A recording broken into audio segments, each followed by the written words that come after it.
नमस्कार दोस्तों, स्वागत है हमारे यूट्यूब चैनल मिस्टर पीके चौधरी। आज का हमारा टॉपिक रहेगा भारत के जलवायु प्रदेश। जलवायु प्रदेश क्या होता है? जलवायु प्रदेश होता है जो कि जलवायु दिशाएं जैसे तापमान, वायुता, पवन और आर्द्रता और वर्षण की जो समरूपता वाले प्रदेश के आधार पर जलवायु प्रदेश अलग अलग विभाजन किया जाता है। और इसका जो जलवायु का मुख्य निर्धारित तत्व कौन से तापमान और वर्षा के आधार पर जलवायु प्रदेश का अपन किया जाता है कि इस प्रदेश में किस प्रकार की जलवायु रहेगी। और भारत में जो स्थलाकृति और मानसून व जलवायु की क्षेत्रीय विविधताओं के कारण ही अधिक जलवायु प्रदेश पाए जाते हैं। अब जलवायु वर्गीकरण देखते हैं। जलवायु को जैसे कि किसने कितने प्रकार को जलवायु प्रदेश के बारे में बांटा है। कोपेन पत्ती के अनुसार जलवायु प्रदेश देखेंगे, थोर्नडाइक पत्ती के अनुसार और त्रिवार्ता पत्ती के अनुसार। हम देखते हैं भारत के जो जलवायु प्रदेशों का वर्गीकरण देखें तो कोपेन पत्ती के अनुसार जलवायु प्रदेशों को 8 भागों में विभाजित किया गया है। त्रिवार्ता पत्ती के अनुसार 4 प्रदेशों में, थोर्नडाइक पत्ती के अनुसार 5 प्रदेशों में, थोर्नडाइक पत्ती के अनुसार तो 5 प्रदेशों में इसको विभाजन किया गया है। त्रिवार्ता पत्ती के अनुसार इसको 4 प्रदेशों में विभाजित किया गया है। कोपेन पत्ती के अनुसार इसको जलवायु को 8 भागों में बांटा गया है। कोपेन का जो जलवायु वर्गीकरण वो देखते हैं 8 प्रकार कौन कौन से हैं। कोपेन ने जो जलवायु को किस आधार पर बांटा वो देखें तो कोपेन ने जलवायु को वर्गीकरण करने के लिए तापमान व वर्षा का मानसिक मान व वनस्पति इसको आधार बनाया। और कोपेन के अनुसार जलवायु को 5 प्रकार में बताया गया है। कौन कौन से वो देखते हैं।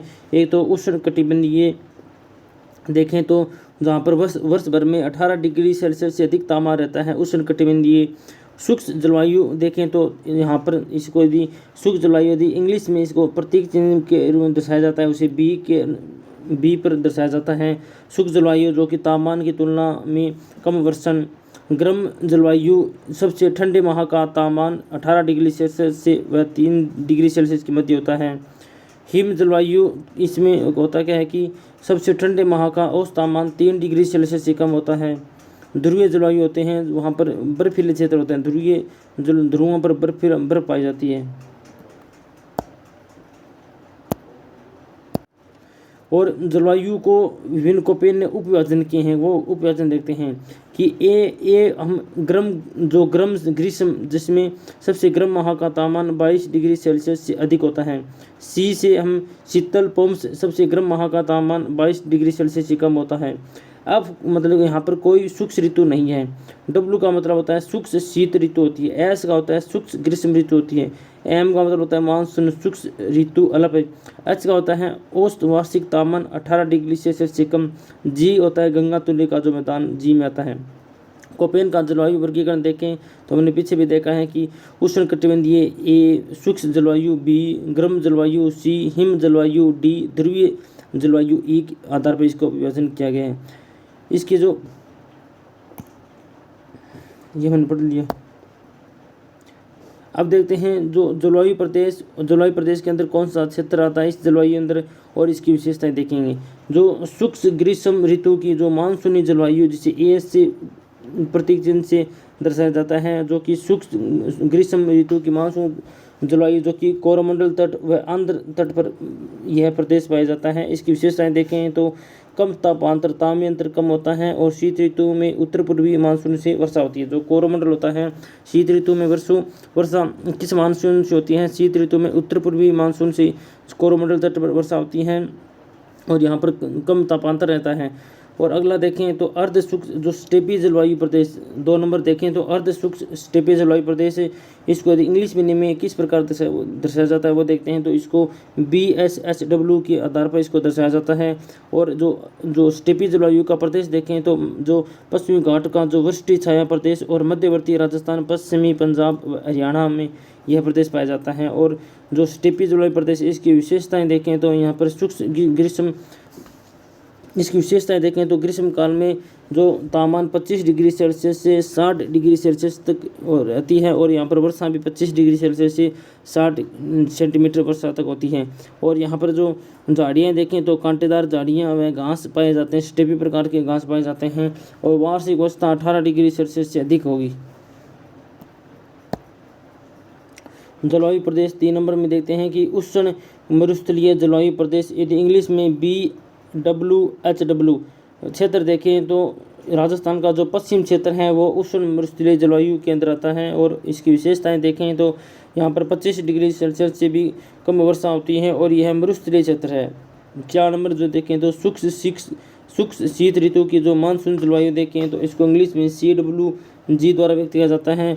यह भारत के उत्तरी विशाल मैदानी क्षेत्रों, उत्तरी गुजरात और हरियाणा के दक्षिण भागों में पाए जाते हैं। और इसकी विशेषताएं देखें तो दक्षिण पश्चिम मानसून वर्षा होती है ग्रीष्म काल में 40 डिग्री सेल्सियस तथा शीतकाल में 27 डिग्री सेल्सियस के आसपास यहाँ पर तापमान रहता है। अगला देखें तो लघु शुष्क ऋतु की मानसून जलवायु देखें तो AMW देखें, यहाँ पर मालाबार व कोंकण तट पाया जाता है। अंडमान निकोबार द्वीप पर लघु शुष्क ऋतु की मानसूनी जलवायु पाई जाती है। अंडमान निकोबार द्वीप पर और पश्चिमी घाट का जो पश्चिमी ढाल है वहीं पर भी लघु शुष्क ऋतु की मानसून जलवायु रहती है। अगला देखें तो उष्ण कटिबंधीय जो सवाना जलवायु इसे AW से व्यक्त किया जाता है। वो देखें तो उष्ण कटिबंधीय सवाना जलवायु प्रायद्वीपीय भारत होता है जो कर्क रेखा के दक्षिण का अधिकांश भाग इसी के अंतर्गत आता है और जो उत्तर पूर्व का भारत का कुछ भाग उष्ण कटिबंधीय सवाना जलवायु के अंतर्गत आता है। अब देखें तो ध्रुवीय जलवायु देखें तो जम्मू कश्मीर, लद्दाख, उत्तराखंड और हिमाचल प्रदेश के अंदर पाई जाती है। अब और जो लघु ग्रीष्म व ठंड आड़ शीत ऋतु जलवायु देखें तो हिमालय का पूर्वी भाग होता है और मुख्यतः इसमें अरुणाचल प्रदेश आता है। और यहाँ पर जो लघु ग्रीष्म ठंडी जो आई शीत ऋतु यहाँ पर लघु ग्रीष्म काल होता है और ठंडा आर्द्र व लंबी अवधि का शीतकाल होता है और अधिक वर्षा होती है।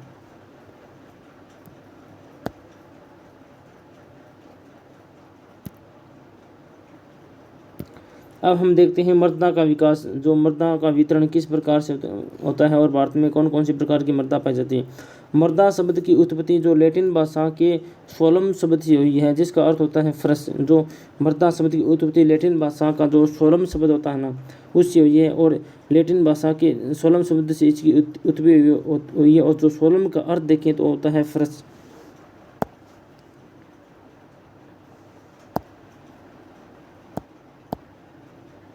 जो मृदा का संगठन देखें, जो ऑर्गेनाइजेशन ऑफ सेल देखें कि मृदा का निर्माण किस प्रकार होता है, मृदा को कितने प्रकार बांटा गया है, मृदा में किस प्रकार के कण पाए जाते हैं, वो सभी हम देखते हैं कि जो मृदा का निर्माण अनेक प्रकार के छोटे छोटे कणों से होता है। और जो सबसे बारीक कण होता है आने वाली जो मृदा होती है उसे हम कलीलीय मृदा कहते हैं। जो सबसे बारीक कण जिस मृदा का होगा उसे हम कलीलीय मृदा भी कहते हैं। और कणों के आधार पर जो सबसे बड़ा कण होता है उसे हम बजरी रेत या गाद चिकापक इन नामों से पुकारते हैं। और विभिन्न कणों से मिलकर बनने वाली जो मृदा होती है उसको दोमट मृदा कहते हैं। और भारत में अधिकांश कौन सी मृदा पाई जाती है, दोमट मृदा ही पाई जाती है। दोमट मृदा के प्रकार ही भारत में सर्वाधिक पाए जाते हैं। जो कण छोटे छोटे कणों मिलकर मृदा का निर्माण करते हैं, सबसे बारीक कण होते हैं उसे हम कलीलीय मृदा कहते हैं। सबसे बड़े कण होते हैं उसे बजरी रेत या गाद चिका कुछ भी इनमें से कुछ कह सकते हैं। और विभिन्न कणों से मिलकर मिलने वाली मृदा को दोमट मृदा कहते हैं। और भारत में अधिकांश मृदा दोमट प्रकार की मृदा ही पाई जाती है। अब हम जो मृदा निर्माण को जो प्रभावित करने वाले कारक कौन कौन से होते हैं, आधार सेल, जैविकीय कारक, जलवायु, ताकती, विकास की अवधि, ये सभी मृदा के निर्माण को प्रभावित करते हैं। इसके बारे में डिटेल से हम आगे बढ़ेंगे। अब देखते हैं मृदा स्तर, देखते हैं मृदा का स्तर। मृदा का स्तर देखें तो यह मृदा जो सबसे ऊपरी स्तर होता है और यहाँ पर जैविक पदार्थ या ह्यूमस की मात्रा अधिक होती है। ये देखो ये घास होता नहीं, ये गलने के बाद ह्यूमस का निर्माण करता है। ऊपरी वाली मृदा होती है जो जैविक पदार्थ और ह्यूमस की मात्रा अधिक होती है यहाँ पर। और यह जो संक्रमण खंड होता है और इस परत में मृदा निर्माण की प्रक्रिया प्रथम अवस्था में होती है और ऊपरी दोनों परतें इसी के द्वारा बनती हैं। और भारत कृषि अनुसंधान परिषद द्वारा 1986 में भारत की मृदा को 8 प्रमुख और 27 गुण भागों में विभाजित किया है। अब देखते हैं 8 कौन कौन से भाग हैं। पहले देखें तो जलोढ़ मृदा, 2 नंबर काली मृदा, लाल मृदा, लेटेराइट मृदा, ये मृदा के प्रकार हैं। पर्वतीय मृदा पर्वतों में पाई जाती है। शुष्क मरुस्थलीय मृदा मरुस्थलों में पाई जाती है। लवणीय क्षारीय मृदा, पीट या दलदली मृदा, ये 8 प्रकार की मृदा हैं। इसके बारे में पढ़ेंगे आगे। अब सबसे पहले हम देखते हैं जो जलोढ़ मृदा कौन कौन सी होती है। जलोढ़ मृदा ये रही जलोढ़ मृदा, किस प्रकार देख सकती हो आप। जलोढ़ मृदा इसे दोमट या जलोढ़ मृदा, इसे दोमट नाम के से भी जाना जाता है। इसे दोमट मृदा या जलोढ़ मृदा, इसमें से कुछ भी कहा जा सकता है। और जो जलोढ़ या दोमट मृदा होती है, जो भारत के सर्वाधिक क्षेत्रफल में पाई जाने वाली मिट्टी भी कौन सी है, जलोढ़ मिट्टी भी है। और इसका विस्तार नदी घाटी, बाढ़ के मैदान तथा डेल्टा प्रदेशों में सर्वाधिक होता है। जलोढ़ मृदा का निर्माण नदी घाटियों पर भी होता है और डेल्टा के प्रदेशों में पाया जाता है। और यह भारत के लगभग देखें तो 46.4% पर इसका क्षेत्रफल पर पाई जाती है। जलोढ़ मृदा जो कि भारत के लगभग 46.4% क्षेत्र पर पाई जाती है। और जो जलोढ़ मृदा होती है, इस मृदा का रंग कैसा होता है, राख जैसा होता है। और इस मिट्टी की जो परिस्थितिका उच्च भूमियों में अपरिपक्व तथा निम्न भूमियों में परिपक्व होती है। और इस मृदा की जल धारण क्षमता कम होती है। जलोढ़ मृदा होती है, उसके जल धारण करने की क्षमता कम होती है। और इस मिट्टी में पोटास तथा चूना अधिक मिलता है। जलोढ़ मृदा होती है, इसमें पोटास व चूना अधिक मिलता है। और नाइट्रोजन तथा जीवाश्म का अभाव पाया जाता है। इसमें नाइट्रोजन और जीवाश्म का अभाव पाया जाता है। और यह मृदा गेहूं, गन्ना, तिलहन आदि के खेतों के लिए उपयुक्त होती है। आय के आधार पर मृदा को दो भागों में बांटा जाता है। आय के आधार पर, जैसे कि इसमें खादर और बांगर, जो मृदा इसको आय के आधार पर यदि कोई पूछता है तो मृदा को दो भागों में बांटा जाता है, एक तो खादर और एक बांगर। अब देखते हैं 2 नंबर काली मृदा, ब्लैक सोयल देखते हैं। इसमें इसके क्या गुण होते हैं, किस प्रकार में। ये रही काली मृदा, इसका रंग कैसा होता है, काला होता है। और इस मिट्टी का दूसरा नाम, काली मृदा का दूसरा नाम क्या होता है, रेगुर नाम होता है, रेगुर भी कहते हैं इसको। और अंतर्राष्ट्रीय रूप में इसे उष्णकटिबंधीय चरणों मिट्टी कहा जाता है। और भारतीय मृदा के अंदर यह तीसरी सर्वाधिक वर्ग रखने वाली मृदा है। कौन सी, काली मृदा। और इसका विस्तार महाराष्ट्र में सर्वाधिक काली मृदा है। काली मृदा का विस्तार देखें तो सर्वाधिक कहाँ पर है, महाराष्ट्र में है। और इस मृदा का निर्माण जो कि बेसाल्ट के अपक्षय द्वारा होता है, काली मृदा का निर्माण। और काली मृदा होती है, इस मिट्टी में जल धारण करने की जो क्षमता होती है सर्वाधिक होती है। और सूखने पर इस मिट्टी में गहरी दरारें उत्पन्न हो जाती हैं। सूखने पर इस मिट्टी में गहरी दरार उत्पन्न हो जाती हैं। और इसी कारण इसे स्वतः जुताई वाली मृदा भी कहा जाता है। और इसकी उर्वरकता अधिक होती है। और इसे काली कपासी मिट्टी भी कहते हैं। और इस मृदा में लोहा, पोटास, एल्यूमिनियम, जो काली मृदा की बात कर रहे हैं, काली मृदा में लोहा, पोटास, एल्यूमिनियम, जो मैग्नीशियम तो सर्वाधिक पाया जाता है। और नाइट्रोजन, फास्फोरस तथा अजैविक पदार्थों में इसमें कमी पाई जाती है। नाइट्रोजन, जो काली मृदा होती है उसमें अजैविक पदार्थों नाइट्रोजन और फास्फोरस की तो कमी पाई जाएगी। और पोटास, एल्यूमिनियम और मैग्नीशियम इसमें सर्वाधिक पाए जाते हैं। हमने जलोढ़ मृदा, काली मृदा पढ़ ली है। अब पढ़ते हैं लाल मृदा, रेड सोयल देखते हैं, जिसका कलर लाल होता है। ये देख सकते हो, लाल कलर की मृदा, जो लाल मृदा होती है। और इस मृदा यह मृदा होती है देश में दूसरा विशालतम वर्ग रखती है। पहली मृदा कौन सी, जलोढ़ व दोमट मृदा सर्वाधिक पाई जाती है। उसके बाद देखें तो लाल मृदा पाई जाती है। और लाल मृदा का विस्तार कहाँ पर है, तमिलनाडु क्षेत्र है ना, वहाँ पर इसका सर्वाधिक विस्तार है। और इस मिट्टी का निर्माण कैसे हुआ है वो देखते हैं। इस मिट्टी का जो निर्माण होता है वो केडप्पा तथा धारवाड़ चट्टानों की अवसादी शिलाओं के ऊपर हुआ है। और यदि लाल मृदा की बात करें तो इसमें लोहे ऑक्साइड के कण पाए जाते हैं, जिसके कारण इसका कलर कैसा होता है, लाल होता है। परंतु जल योजन के रूप में पीले रंग की दिखाई देती है। इसका कलर तो लाल हो जाता है, लेकिन इसमें जल योजन हो जाता है। जल मिलने के बाद है ना, पहले इसका कलर लाल होता है, इसमें जल का मिलाव होता है, तो इसके बाद इसका कलर कैसा दिखता है, पीले रंग का दिखता है। और जो लाल मृदा होती है इसकी देखें तो इसका स्वभाव कैसा होता है, अम्लीय प्रकृति का होता है। अम्लीय प्रकृति की यह मृदा होती है। और इस मिट्टी में देखें तो लोहे, एल्यूमिनियम, चूने का अंश तो अधिक पाया जाता है, लेकिन जीवाश्म, नाइट्रोजन और फास्फोरस इसमें कमी पाई जाती है। लोहा, एल्यूमिनियम तो सर्वाधिक पाया जाता है, लेकिन इसमें जीवाश्म और नाइट्रोजन, फास्फोरस की कमी पाई जाती है। और देखें तो इसमें क्या कुछ बोए जाते हैं उसके बारे में देखते हैं।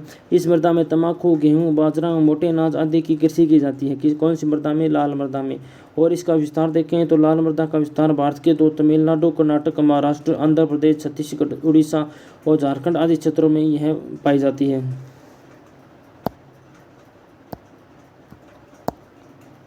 अब देखते हैं लेटेराइट मृदा। लेटेराइट मृदा की बात करें, लेटेराइट शब्द लैटिन भाषा के लेटर से बना है और जिसका अर्थ होता है ईंट। इस मृदा का रंग ईंट के समान होता है। जो लेटेराइट मृदा होती है, इस मृदा जो ईंट के समान इसका रंग होता है। और यह इस कौन सी लेटेराइट मृदा देखें तो भारत के जो केरल, महाराष्ट्र, असम में यह सर्वाधिक पाई जाती है। और इसकी प्रकृति देखें तो देखते हैं यह भीगने पर कोमल तथा सूखने पर यह कठोर। जो लेटेराइट मृदा होती है, जो भीगने पर तो यह कोमल हो जाती है और सूखने पर यह कठोर हो जाती है। इसका कलर देखें किस प्रकार होता है। इसका जो लाल रंग लोहे के ऑक्साइड के कारण होता है, इसका लाल रंग लोहे ऑक्साइड के कारण होता है। और इसमें मतलब लोहे और एल्युमिनियम पदार्थों से समृद्ध होती है। और इसमें जो लेटेराइट मृदा होती है, इसमें नाइट्रोजन व जैविक पदार्थों का अभाव पाया जाता है। और इस मृदा का निर्माण मानसूनी जलवायु में आर्द्रता व शुष्कता में आने वाले परिवर्तनों के फलस्वरूप होता है। और यह तमिलनाडु, आंध्र प्रदेश और केरल में इस मृदा में काजू की फसल ली जाती है। इसके अतिरिक्त यह चाय, कहवा के लिए उपयुक्त होती है और बागानी कृषि इस मृदा में सफलतापूर्वक की जाती है। अब देखें पर्वतीय मृदा होती है जो पर्वतों में पाई जाती है और इसे पर्वतीय मृदा भी कहा जाता है क्योंकि इसमें यह नवीन और अविकसित पर्वतीय मृदा है जो कि भारत में पूर्व अरुणाचल प्रदेश से लेकर पश्चिम में कश्मीर और तक हिमालय के सारे फैली हुई है। पर्वतीय मृदा की बात करें तो इसमें जीवाश्म प्रचुर मात्रा में पाया जाता है। और इस मृदा का स्वभाव कौन सा है, अम्लीय स्वभाव की प्रकृति की होती है। और इस मृदा में पोटास, फास्फोरस की तो कमी पाई जाती है। और फलों की कृषि के लिए उपयुक्त मृदा कौन सी है, पर्वतीय मृदा है।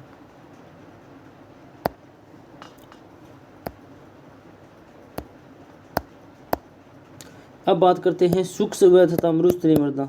शुष्क या मरुस्थलीय मृदा की बात करें, इस मृदा का विकास देखें। शुष्क और मरुस्थलीय जो कि मरुस्थल क्षेत्र में पाई जाती है, देख सकते हो मरुस्थल में पाई जाती है। और शुष्क या मरुस्थलीय मृदा की बात करें तो इस मृदा का विकास कच्छ, हरियाणा और दक्षिण पंजाब में है सर्वाधिक है। और यह बलुई प्रकार की मृदा होती है। और उच्च तापमान, अधिक वाष्पीकरण के कारण इस मृदा में नमी की मात्रा कैसी कम होती है। क्यों, वहाँ पर तापमान अधिक होगा तो वाष्प उत्सर्जन की क्रिया अधिक होगी जिस कारण नमी भी कम होगी। और जो शुष्क मरुस्थलीय मृदा होती है, इस मृदा में जो घुलनशील लवण सर्वाधिक होते हैं, इसमें घुलनशील लवण सर्वाधिक मिलते हैं। और सिंचाई द्वारा बाजरा, ज्वार, सरसों और मोटे अनाज का उत्पादन भी किया जाता है शुष्क और मरुस्थलीय मृदा में।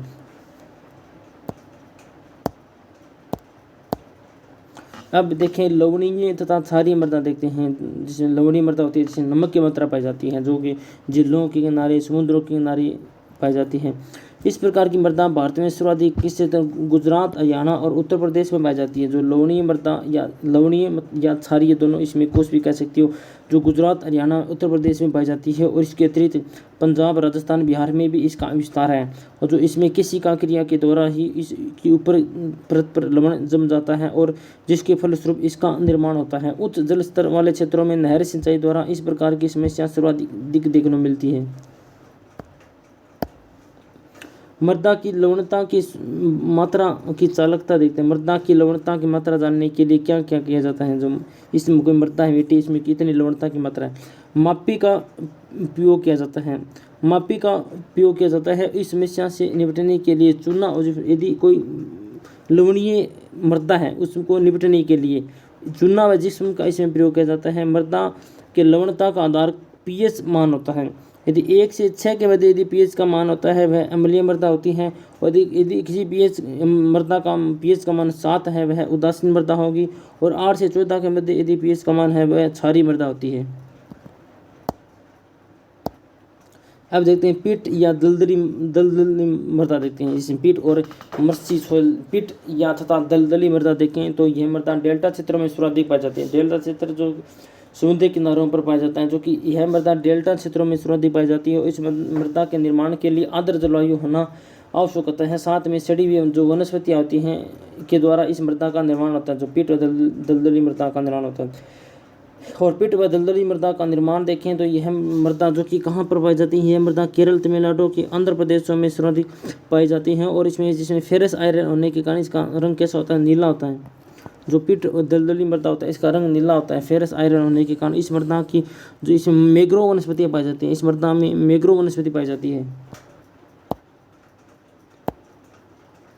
अमेरिका कंप्रेसिव मृदा वर्गीकरण प्रणाली USCS के अनुसार मृदा को 11 भागों में बांटा है। और 1990 में एडी जोल नामक नया वर्ग सम्मिलित किया गया।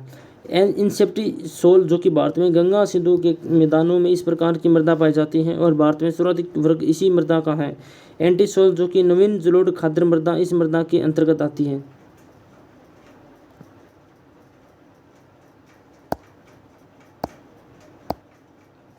अब देखते हैं जो एल्फीसोल जो कि लाल मृदा व लेटेराइट मृदा के अंतर्गत आती है। ये एल्फीसोल मृदा होती है जो कि लाल मृदा होती है, जो कि लेटेराइट मृदा के अंतर्गत आती है। वर्टिसोल देखें तो काली मृदा के अंतर्गत आती है, मृदा जिसमें 25% जल वाष्प की मात्रा होती है।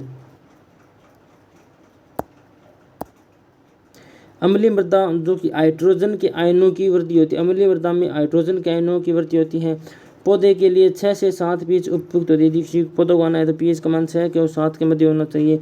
भारत में बंजर भूमि संबंधित एटलस 2005 में तैयार किया गया था।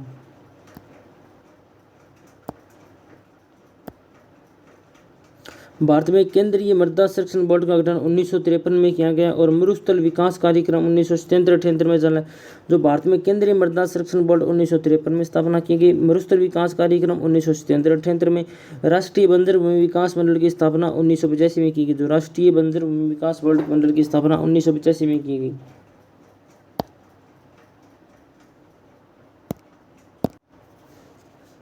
अब हम देखते हैं कि मृदा अपरदन क्या होती है। मृदा अपरदन के बारे में देखते हैं कि मृदा अपरदन से अर्थ से मृदा की ऊपरी जो जैविक परत का विनाश होना होता है। मानवीय जो हस्तक्षेप द्वारा मृदा अपरदन दर अधिक हो जाती है। और मृदा अपरदन के मुख्य कारण क्या है वो देखते हैं। इसमें खनन, पशु चारण और जो अवैज्ञानिक पद्धति से कृषि होती है जिसके कारण मृदा अपरदन होता है। भारत के जो उत्तरी पूर्वी राज्यों में यहाँ ये समस्या अधिक है और इसका मुख्य कारण यहाँ पर जो निवास करने वाले जनजातियों द्वारा की जाने वाली झूम कृषि है। जो अम्लीय मिट्टी के लिए चूना पत्थर और रॉक फास्फेट का उपयोग किया जाता है और लवणीय व क्षारीय मिट्टी है उसमें जिप्सम डालकर इसका उपचार किया जाता है। अम्लीय मिट्टी के लिए तो चूना पत्थर और रॉक फास्फेट का जो अम्लीय मिट्टी के उपचार के लिए तो चूना पत्थर और रॉक फास्फेट का प्रयोग किया जाता है। लवणीय व क्षारीय मृदा के लिए जिप्सम डालकर इसका उपचार किया जाता है। अब देखते हैं पोषक तत्व देखते हैं। नाइट्रोजन पेड़ों की वृद्धि तथा प्रोटीन उत्पादन हेतु नाइट्रोजन का प्रयोग है ना जो पेड़ों की वृद्धि और प्रोटीन उत्पादन हेतु किया जाता है। फास्फोरस होती है जो कि जड़ों के विकास और फसल पकाने में किसका प्रयोग किया जाता है, फास्फोरस का। पोटेशियम होता है उसको पानी का जो उचित अवशोषण व रोग प्रतिरोध क्षमता बढ़ाने के लिए। कैल्शियम जो कि कोशिका संरचना हेतु। सल्फर प्रोटीन विविधता निर्माण में सहायक होता है। मैग्नीशियम लोहे के अवशोषण में सहायक होता है।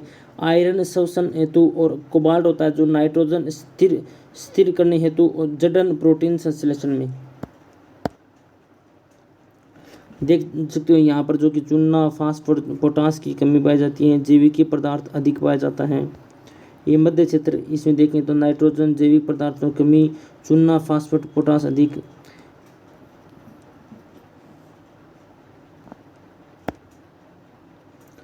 अब देखते हैं भारत में जो काली मिट्टी के बारे में देखते हैं। इस मिट्टी का जो लिखना होता है RS मैन में लिखना होता है किस प्रकार से वो देखते हैं।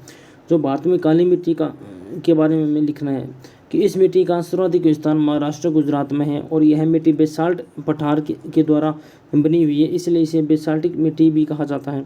और इसमें जल धारण करने की जो क्षमता सर्वाधिक होती है। और इस मिट्टी में इसमें लोहा, चूना और कैल्शियम, पोटास, एल्यूमिनियम प्रचुर मात्रा में पाया जाता है। और साथ ही नाइट्रोजन, फास्फोरस एवं जैविक पदार्थों की इसमें कमी पाई जाती है। और इस मिट्टी में सर्वाधिक उत्पादन कपास का किया जाता है इसलिए इसे कपासी मिट्टी भी कहते हैं। अब देखते हैं मृदा अपरदन। ये हमने पढ़ लिया मृदा अपरदन क्या होता है इसके बारे में।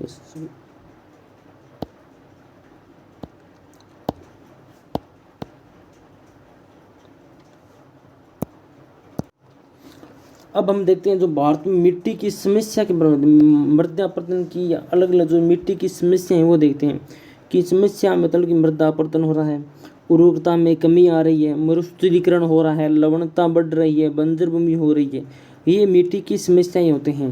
और मृदा अपरदन क्या होता है, रेंगती मृत्यु के नाम से भी इसे जाना जाता है मृदा अपरदन को। मृदा अपरदन के प्रकार भारतीय कृषि अनुसंधान परिषद के अनुसार 60% भूमि की समस्या से प्रभावित है। आवरण अपरदन देखें तो वर्षा होने पर पर्वतीय क्षेत्रों में। अवनालिका क्या होती है, अवनालिका के बारे में देखते हैं कि अवनालिका जो अपर्दन जनसंख्या वृद्धि के कारण तथा वनों के काटे जाने के कारण इस प्रकार का अपर्दन देखने को मिलता है। जो वायु द्वारा अपर्दन देखें, जो मरुस्थलीय क्षेत्रों में ग्रीष्म ऋतु में आंधियाँ चलती हैं, जिसके कारण यह अपर्दन होता है। मृदा अपर्दन के कारण ही कृषि के वैज्ञानिक ढंग का अपनाना, पर्वतीय क्षेत्र में समोच्च रेखाओं से समांतर जुताई न करने पर तथा दोष युक्त फसलों के उत्पादन से या फसलों को गलत तरीके से जो बोने पर यह समस्या देखने को मिलती हैं और वनों को काटने के कारण भी मृदा अपर्दन में वृद्धि हुई है। शुष्क क्षेत्रों में अनियंत्रित रूप से पशु चारण के कारण मृदा अपर्दन होता है।